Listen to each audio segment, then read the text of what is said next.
Welcome to Cross Culture with Bola. This edition is going to be really interesting. I promise you that. I'm going to be talking to one of my favorite couples, Charles and Toni Aigbose. As you will see from the interview, they are my kind of people. And I like the fact that they're very down to earth, they're very honest, they don't have any gal. So I'm sure that there's a lot to learn from this interview. And guess what, though? There's a lot to disagree with, too. But like I said, we would disagree. And this is one of those times. So even though I know that there are some things you will not agree with from this interview, I want you to be open-minded. This is their experience. And this is what they're telling us about. So listen, have fun, and be blessed. Charles. Why Toni though? Well, I made up my mind when I left Nigeria that it's high time to try something different. While I was in California, there are few Nigerians that they have their keys here. Somebody tried to introduce me, I was like, that's not what I want. So she walked up to the restaurants where I was working, and immediately I saw her like, she's different. She have an accent. So I talked to my boss. I said, she's from Alabama. And the guy said, well, people from Alabama, they are different from the ladies in California. They are more like African women. I was like, okay, I'm going to give it a try. I tried. It didn't work, but I didn't give up. Kept calling, kept calling, kept calling. Wow.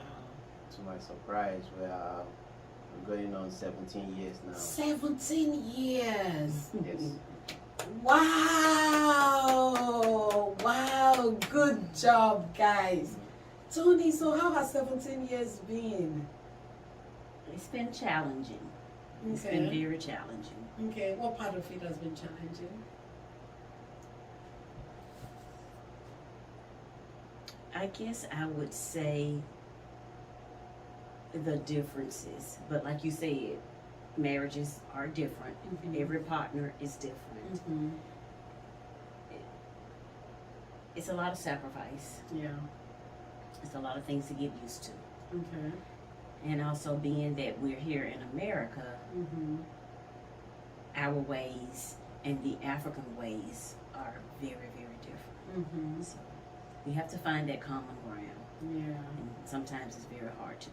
Yeah. So thank God we have a lot of support, outside support from the Nigerian community and the American community both. So I would say our support system has been a very important part in this marriage. Let me ask you this. What was that conversation like when you told your mom, your family, that I'm going to get married to this African guy? Well, they didn't take me serious, first of all, because they never known me to date an African man. It's always been American men and the men that's always been in my circle. From elementary school to high school to the community. Never been any outside. They didn't take me serious. So what was that process from, we don't think Toni is just, being Toni, to, I really am going to get married to this guy? What was that like? That was... How quick was that? It was very quick. Because he was in California and I was here. I went on vacation. That's how we met. I was on vacation in California and with some girlfriends. And that's how we met. So when I came back, eventually, of course, I gave him my phone number. So he was calling. So I let my guard down a little bit. And that's because I was on my own territory back in Alabama, back in Birmingham. So then he talked about coming to visit. And when he finally came to visit, that's when it really turned serious because I was able to present a body to my family. And so when they saw the body, that's when they started taking it seriously. Okay. How did they accept? What do you think? Do you think they accepted him because he's a good guy, but there was still that We don't know who this guy is. It was still that we don't know who this guy is, but Okay. they thought he was quite handsome. Oh, yeah. So they thought he was Yeah. very good looking. Yeah. And yeah. He still is. he is. Yeah. yeah. And You married up Tony, right? Yeah. At any rate, I never did tell them that we were talking about marriage, though. Oh, I see. Okay. They didn't know until the very end that I was going to get married. Okay. Okay. Charles. Yeah. This was a good catch, right? Yes, because when I talked to my boss, I remember, if I remember correctly, the guy kept on giving me good information. He used to live in Huntsville, blah, blah, blah. Then there's another uncle, Uncle Rasaki. I called him up and I asked him, I met there's somebody. So the guy said, well, follow up, don't give up, just keep on trying. Okay. I would say favor was on my side because she refused to give me her own number, but her friend, Oh, I see. she grew up in California. She was willing to give me her own number. Oh. But she have a very funny ringtone that Oh. if you call me once, call me twice, if I don't pick up, don't ever call again. But I kept on calling. Oh. She got tired of me and she gave the phone to her. Talk to this guy. This guy's been blowing up my phone, blah, Okay. blah. And a day before, no, I think they were about to go to Vegas. Oh. The same friend brought her again To the restaurant. to my job. Woo! I was like, so I talked to my boss again. My boss said for both of them to come again with her friend Monica, There means must there's be some something interest, about you. But she yes. was not showing interest. But the lady, she was really like, this guy is easy, that. Yeah. So when they came good-looking guy. again, I just got to job that day. I have not even spent 30 minutes. Take a break. Take 1 hour, take 2 hours.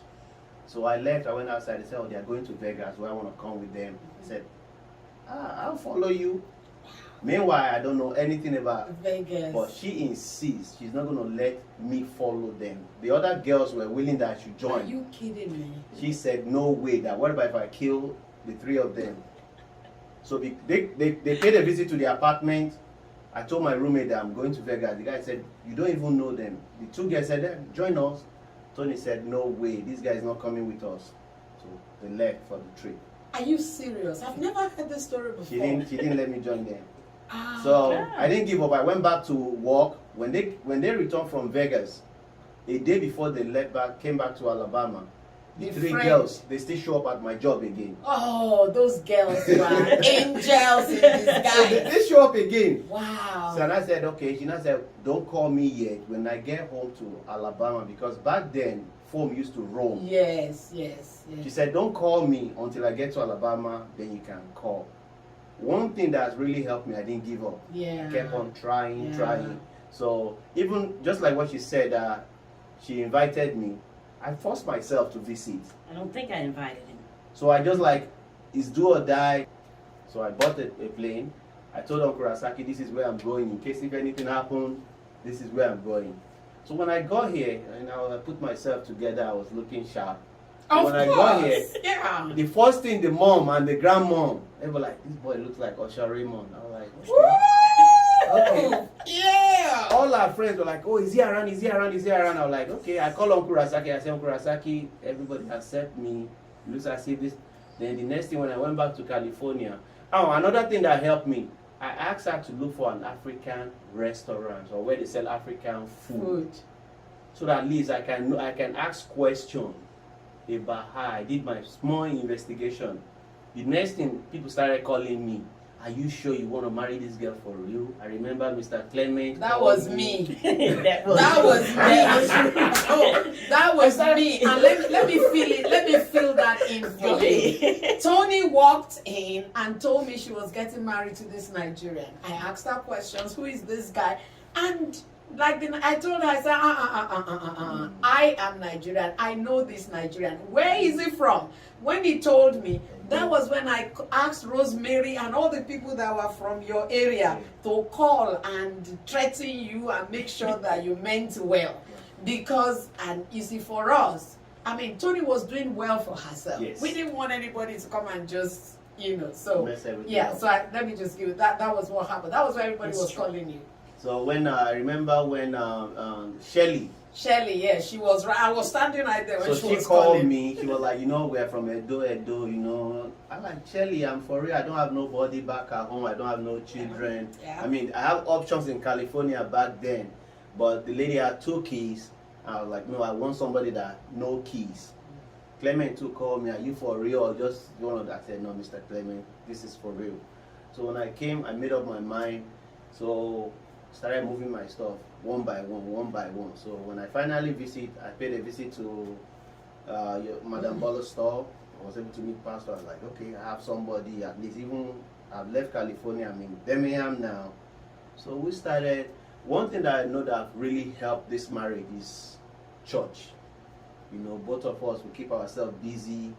I'm not going to say the marriage is rosy. There are some challenges with culture. There are some things she wants to do, but I don't agree with it because where I'm coming from, that's not how we do it. But there was one year we paid a visit to Bahamas, and an American guy gave me a good advice that has really, really helped. The guy said, always let your wife win. That as a man, you can never win. So I did not share with her, but I took that advice seriously. There are some things that I don't like. I know I can't win. I just let it slide. There are some stuff that like, this war, I will not be able to win it. I keep quiet. It's not as if she's right, but to just keep peace. I've maintained. That's why for now, and if I remember correctly, before we got married, I told her that the only time that I'm going to let her go is when she have no more teeth. And somebody crack a joke.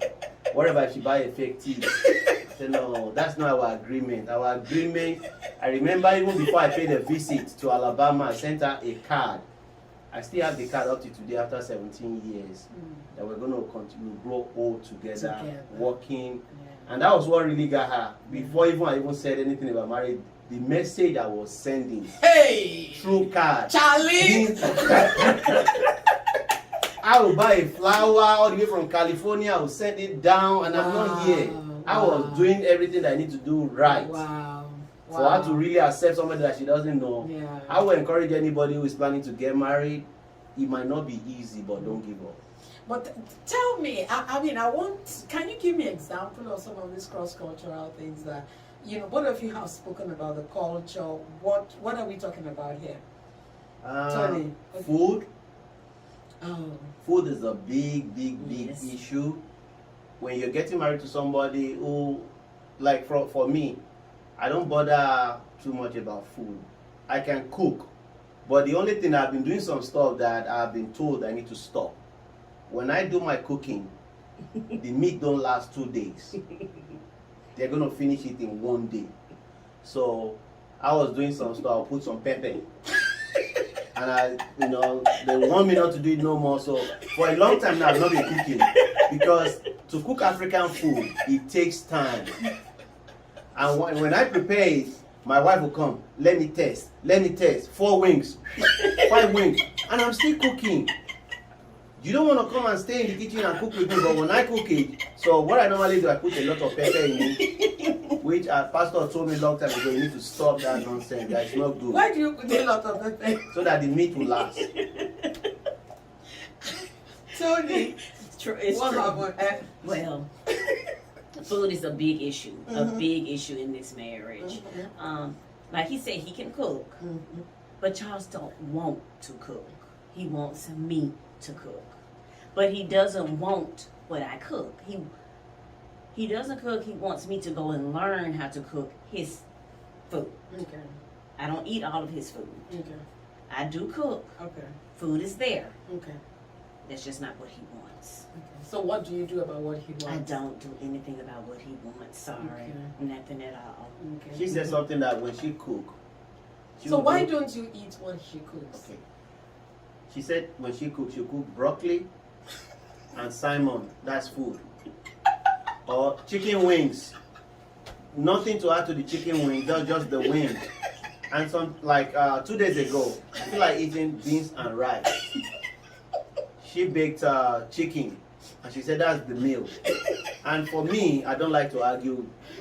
Food should not be a problem. So what I did, I took my beans and my rice. And I ate it quietly. He said, oh, there's food in the house, you're not eating. I said, I'm not bothering you. I learned to be quiet. We used to fight a lot about Simon fish. She would go to Sam's Club, she would buy Simon one bag, $18. I used to force that, that's too expensive. Let's go to Restaurants Depot and buy a whole box. She said, oh, that one don't taste nice. She doesn't want it with the bone. Yes.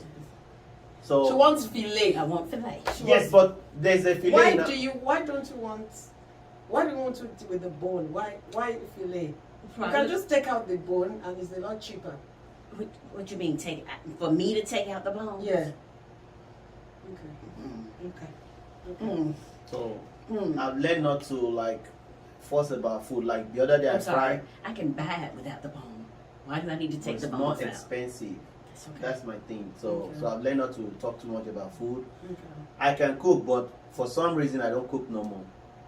I just Why don't you cook anymore though? because the food is not gonna last. I thought she doesn't eat what you cook. But if I cook it because she knows I can cook well, or I season my meat really well. So because of that, that meat will not last one day. So I've shut it down. Even when I cook this day, like, oh, this, you can do better than this. You can do better than The this. thing is, I'm sorry. I only want the meat. I don't want the after meal. I don't want when he puts everything together. Soup, stew, whatever. I just want the meat. And I will take that meat and put it with my veggies, my broccoli, my green beans, my salad. Those are things. The meal is not complete to him because the other part, the stew, the soup, is not ready. But before you do anything to that meat, add it to the other dish, I just want my piece of the meat out. How many do you want to do? Well, it depends because normally I only want, it's different because like with chicken wings, I'm going to eat 3 chicken wings. He's not cooking chicken wings. He's cooking a whole hen or a whole turkey or whatever. He's cutting it up. Okay. But Okay, she's so- asking how many do you test? 1 or 2 or 3? Testing is more than when you're testing like 4 pieces of meat, and that's more than 1 time. As you can see, food is a big deal, a Yeah. big issue. It really is. Yeah. So It depends on how you look at it. So, yeah. It depends on how you look at it. For me, I don't let it bother. So how does it work now with the food? well, he's on his own. And you are on your I'm own? on my own. Oh. Even my children are on their own. They're grown now. Okay. Food is in the house. You want it, you go eat it. Because Okay. they don't want what I eat. But that's because they're children and they want junk. Okay.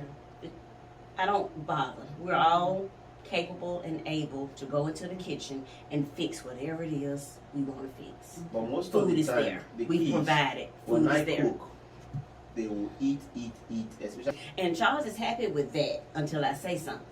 Because he's happy with the fact that she's just eating his food. Okay.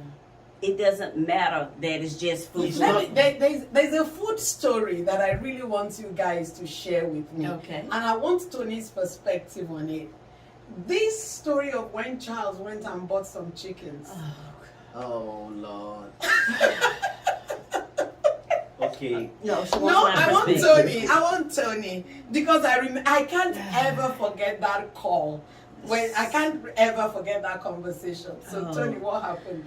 Sister Bola, before we visit that chicken, can we visit the goat Okay. that was 17 years ago? The Okay, what goat. happened? Remember the goat? I do. I I didn't want to say anything about it because I know that traumatized Yeah, you. it did. It still Okay. does to this day. Okay. The goat is a big deal because Okay. I didn't grow up on goat. We Okay. don't just go to the store to buy goat. Okay. Okay. I guess goat to me is a pet. Okay. Okay. Okay. Because it's in the farm. It's out in the country. Yeah. So I was pregnant.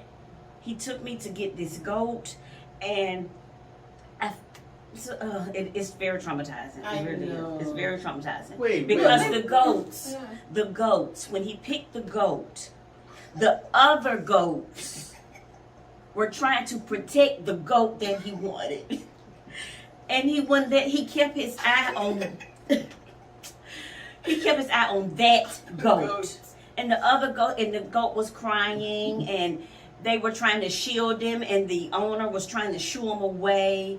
And I didn't realize that the man was gonna get the goat and kill the goat right there in front of me. He got the goat. He had the knife in his hand. He cut. It was just a lot. It was just a lot. So it was just too much. But we're not the only one that was there. Charles brought the goat home, cleaned it up, and a month later, there's blood still in my deep freezer from the goat, and then he's trying to cook the goat in the house, and it's smelling so bad. It was just terrible. So that was the first. You didn't eat that goat? No, of course ma'am. not. No, Okay. ma'am. I did I not wouldn't eat eat that it goat. either. No. So this no. chicken one. The chicken. Yeah. He bought a live chicken, and they brought it to church. I guess he anticipated how I was going to react. We were on our way home. I got in the car, and I just heard something. Yes. No, I didn't bring it to church. No. You got it from church. No, I bought it from flea market. Bought it from the So flea market. that must have been the second goat at church. I mean, the second chicken that was in the car when we were on our way home, and I refused to get into the not that car. Oh, no. It's referring to the third I'm one. talking about the chicken. The chicken. That was a chicken Virginia. No, that one. The one that went Okay. to Virginia. Yes. The fork. Okay. You had those downstairs in What the basement. happened? He bought the chickens downstairs. He made the children come downstairs and watch him kill the chicken in the garage. And they were screaming and hollering, and he wasn't bothered. I tried to get them to come back up so they wouldn't watch it. He refused. He made them stay down there to watch how you kill a chicken. And he cooked it, and it was just too much. It was just too much. This food issue is just too much. It's not too much. Charles, why did you make the children think that the chicken were pets when you brought them home? Yes. No, she was the one that gave the kids the impression that chickens are pets. Chickens are not pets. So what I did, I saw this live chicken, 4 of them. The guy was selling, I was in flea market, the guy was selling it. This guy said $10 each, and they were big chicken. So I bought 4 of them. So when I got home, I called the kids. I said, do you want to witness how the chicken that we buy from the store, do you want to see how they kill, process, I boil water? So Christian initially agreed. But after killing the chicken, when I dropped the chicken inside the water, hot water, when the chicken started jumping, that's when they started screaming. I was like, but you agreed that you're going to watch. The same thing with Trinity. Both of them ran upstairs, called their mom. She started forcing. I said, well, I asked them in the first place. I could have just did whatever I had to do. But because they witnessed the stuff, they said they're not going to eat it. I said, oh, good for me. 4 of them, I seasoned it. Nobody touched it. I took it to Virginia with me.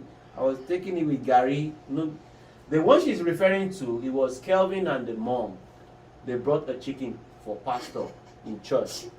And pastor now gave me the chicken that I should take it home, kill it, and bring it back. But all of them were hiding it from me. So I wouldn't know about it because he had to take it home. We rode together. Yes. And you had to take it home Yes. with me in the car. Mm-hmm. No.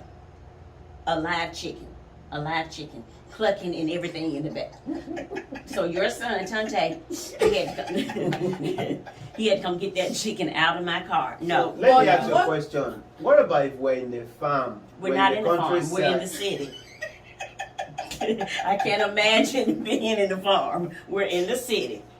Okay, I That's see the food. I mean, of course, Yes. it's a big deal. Yes. What other cultural issue? For instance, I'm thinking in terms of family expectations. How do you guys manage that? Oh, that's a big one too. Oh, But it's not a big one internal. For example, my family, Mm-hmm. I keep them out of my household. Mm-hmm. Okay, that's why we get along so good. We're married. We stayed married all this time. My family doesn't know anything that goes on in my house. Very little do they know what goes on in my household. Hello. I hope you enjoyed the first part of my interview with Charles and Toni Aiguse. I promise you the second part is riveting. It is raw. It is interesting.